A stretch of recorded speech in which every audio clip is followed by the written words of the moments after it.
पेट में उत्सुकता के बुलबुले उठ रहे हैं। मेरी कुछ समझ में नहीं आ रहा है। ऐ मेरे परम प्रिय पेड़, तुम्हारी समझ में कुछ आ रहा है क्या? राजा भोज शांत बैठने वालों में से नहीं है। वो टीले के रहस्य को जानने के लिए कुछ तो करेगा। आखिर क्या है उस टीले में? ऐसा कौन सा रहस्य, ऐसी कौन सी शक्ति है जो इतनी रात को इतना मधुर संगीत कहां से आ रहा है?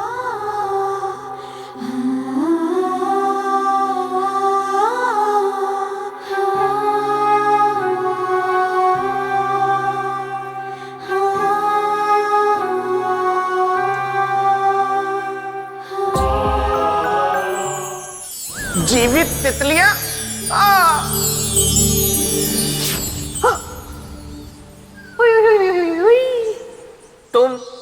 तुम फिर आ गई? हाँ मेरे बेटा, तुम सुर और मैं ताल। मैं फंसने वाला नहीं हूँ, तुम चाहे जितने भी बिछा लो जाल। मेरी संगत का असर तुम पे भी छाया, कविता में बात करना तुम्हें भी भाया। अच्छा, तुम मुझसे पीछा छुड़वाना चाहते हो ना? हाँ। ठीक है। तुम जा रही हो? नहीं नहीं नहीं, इसलिए करना होगा तुम्हें एक काम। पकड़ो इनमें से एक उंगली, लेके मेरा नाम। इनमें से? ओहो, इनमें से एक। इनमें से एक उंगली है विवाह के लिए हाँ की, और दूसरी उंगली है विवाह के लिए ना की। देखते हैं इनमें से गलत उंगली चुनते हो या सही। विदाई की रबड़ी जमेगी या विवाह का दही? पकड़ो ना।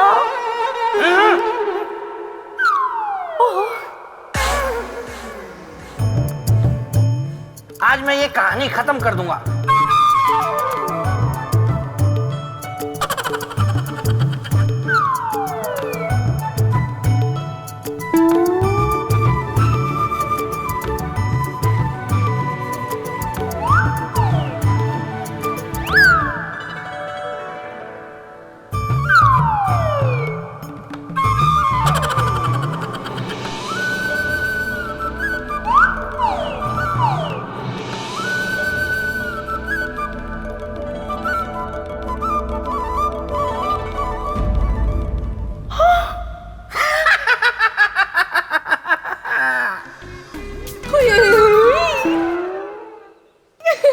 अब तो शादी करनी ही होगी, क्योंकि ये उंगली थी विवाह के लिए हाँ की, और ये उंगली थी विवाह के लिए ना की। नहीं, ये छल है, ये छल है, मुझे छला गया है। मुझे पता है, अगर मैं वो वाली दूसरी उंगली भी पकड़ता तब भी तुम यही कहती। हाँ, हाँ?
लगता है राजा भोज के दिमाग में कुछ खिचड़ी पक रही है।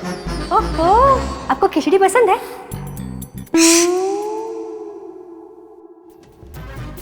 ये राजा भोज कहाँ जा रहा है? कुछ तो गड़बड़ है, मुझे भी जाके देखना चाहिए। लेकिन इस बेतालनी का क्या करूं? सुन गई।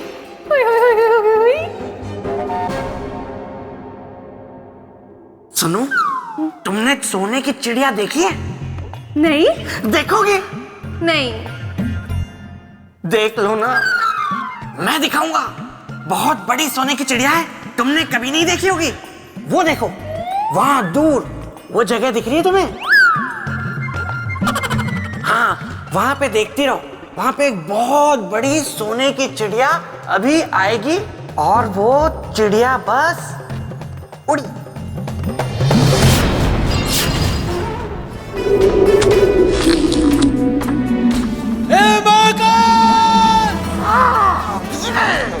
यदि यह सच है कि तेरी इच्छा के बिना एक पत्ता भी नहीं हिलता, तो ये निश्चित है कि इस टीले पर मेरा आना भी तेरी इच्छा है। इसलिए मुझे यहाँ लाने वाला भी तू है और मुझे इस टीले का रहस्य भी तू ही मुझे बताएगा। इसलिए मेरी प्रार्थना है तुझसे कि मुझे रास्ता दिखा महाकाल, इस टीले के रहस्य के बारे में बता। मुझे भी बताओ।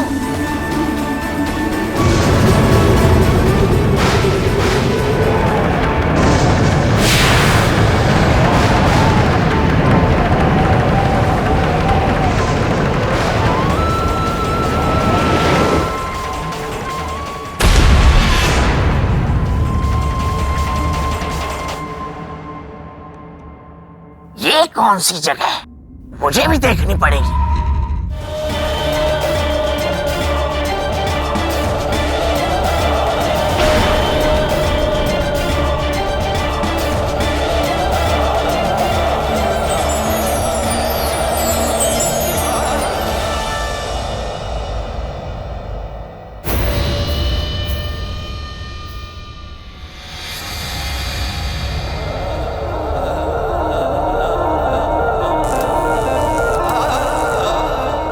मेरे मित्र का सिंहासन।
राजन, राजन, कौन?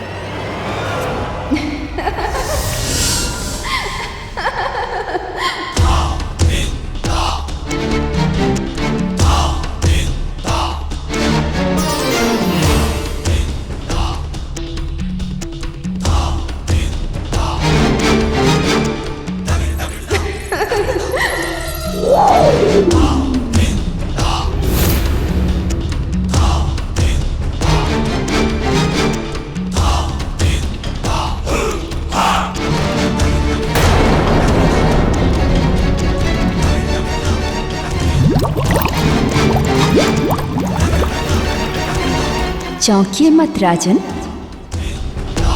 मैं आप ही की राह देख रही थी पिछले 1100 वर्षों से। पधारिए।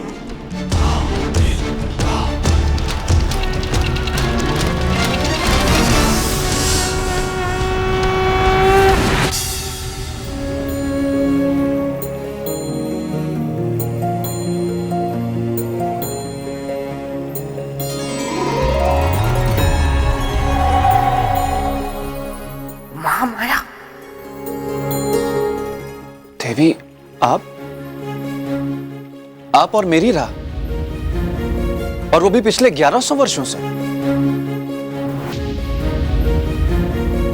देवी, मैं कुछ समझा नहीं। अभी तो आए हैं, समझ जाएंगे।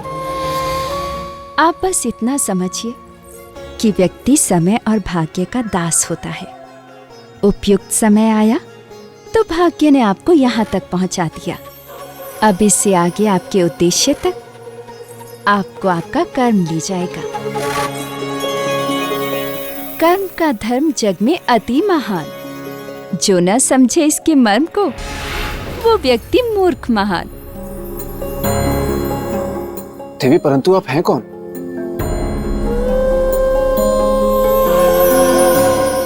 आपका परिचय?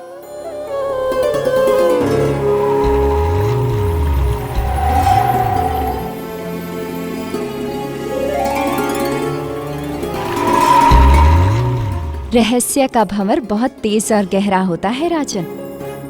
रहस्य के भंवर से निकलना सहज नहीं होता। रहस्य को समझने के लिए धीरज, धर्म, बलिदान, त्याग, शौर्य, साहस और पराक्रम जैसे गुणों की आवश्यकता होती है। तो बताइए, क्या आप में हैं ये सारे गुण? गुणों का पता तो परीक्षा से चलता है देवी, लेकिन परिचय तो बताने से ही पता चलेगा ना। बहुत जिज्ञासा है आपको मेरे विषय में जानने की, नहीं? अभी आप ही ने मुझसे कहा कि मेरे आने की प्रतीक्षा आप पिछले 1100 वर्षों से कर रही, तो जिज्ञासा तो स्वाभाविक है ना। इसके अलावा और कोई कारण है ना देवी? पिछले 1100 वर्षों की बीती बातें आप कहेंगी और मैं सुनूंगा।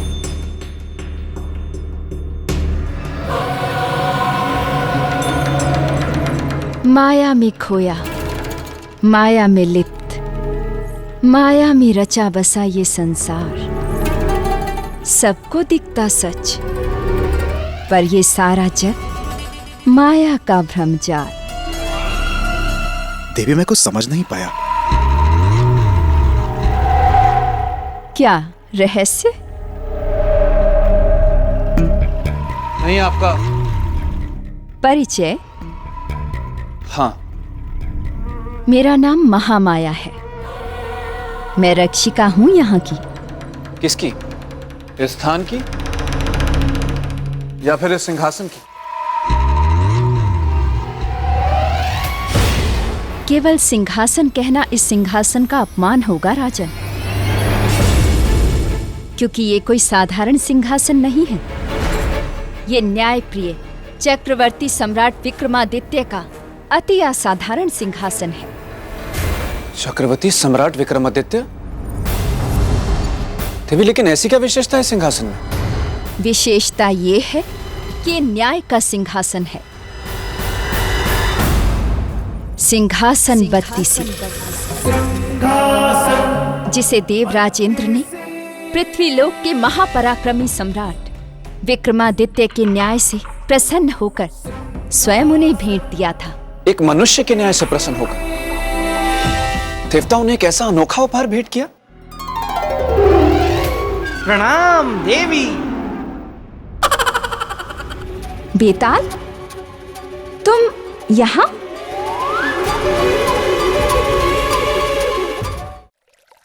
मैं कहां से आऊं? रास्ता। श्रीमान कहाँ रहे आप? देवी, ये विचित्र प्राणी कौन है? श्रीमान संभाल के। नहीं गया देवी। मैं भला अपने मित्र की नगरी छोड़ के कैसे जा सकता हूँ? मित्र की नगरी? चक्रवर्ती सम्राट विक्रमादित्य का मित्र हूँ मैं। नाम है बेताल, गलने नहीं देता किसी की दाल।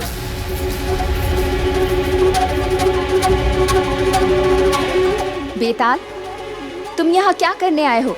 देवी, जहाँ मेरे मित्र विक्रमादित्य की चर्चा हो रही हो, वहाँ मेरा होना तो अनिवार्य है ना देवी।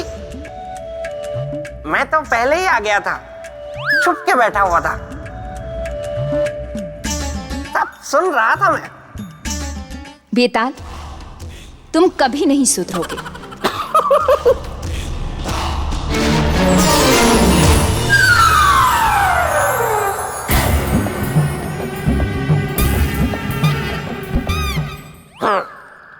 गई।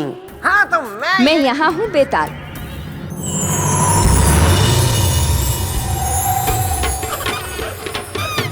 तुम बिल्कुल नहीं बदले। जैसे 1100 वर्ष पूर्व थे, आज भी बिल्कुल वैसे ही हो। बड़ी कठिनाइयों के साथ मैंने सिंहासन के स्थान को गुप्त रखा था तुमसे, पर शायद राजा भोज ने तुम्हें वो मार्ग दिखा दिया।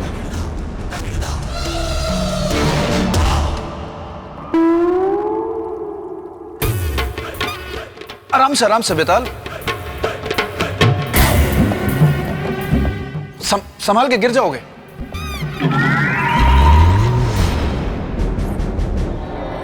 ग्यारह 1100 वर्षों के उपरांत आपके दर्शन और इस सिंहासन के दर्शन करके मैं बहुत प्रसन्न हो गया हूँ।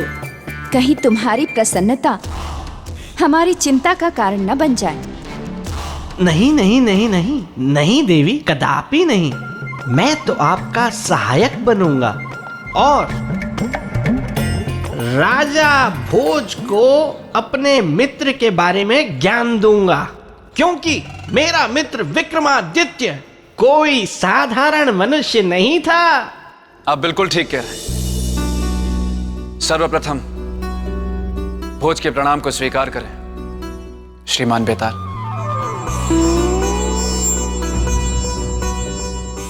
मैं अवश्य जानना चाहूंगा आपके मित्र चक्रवर्ती सम्राट विक्रमादित्य के बारे में, उनकी महिमा के बारे में। देवी, कृपया करके मुझे उनके बारे में बताएं। जी राजन,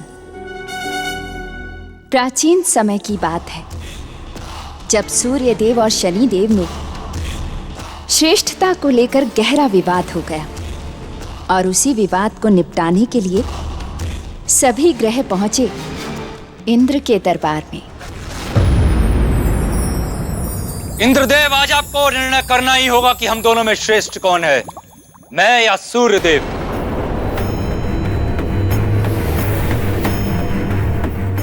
शनिदेव, इसमें कोई संदेह नहीं कि सृष्टि के नियमों के अनुसार सूर्यदेव ही सर्वश्रेष्ठ है। वही सभी ग्रहों के स्वामी हैं। सोच क्या रहे हैं इंद्रदेव? उत्तर दीजिए, कौन श्रेष्ठ है, मैं या सूर्यदेव?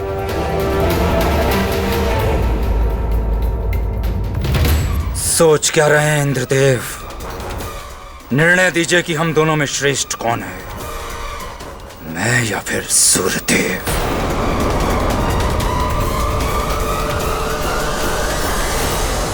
इंद्रदेव के सामने धर्म संकट था। गलत निर्णय वो ले नहीं सकते थे और सच कहने का उनमें साहस नहीं था। स्वर्ग के राजा इंद्रदेव में इतना साहस नहीं था। शनि के क्रोध का भय था उन्हें, इसीलिए इंद्रदेव ने श्रेष्ठता के विवाद के निर्णय के लिए न्यायप्रिय राजा चक्रवर्ती सम्राट विक्रमादित्य को आमंत्रित किया।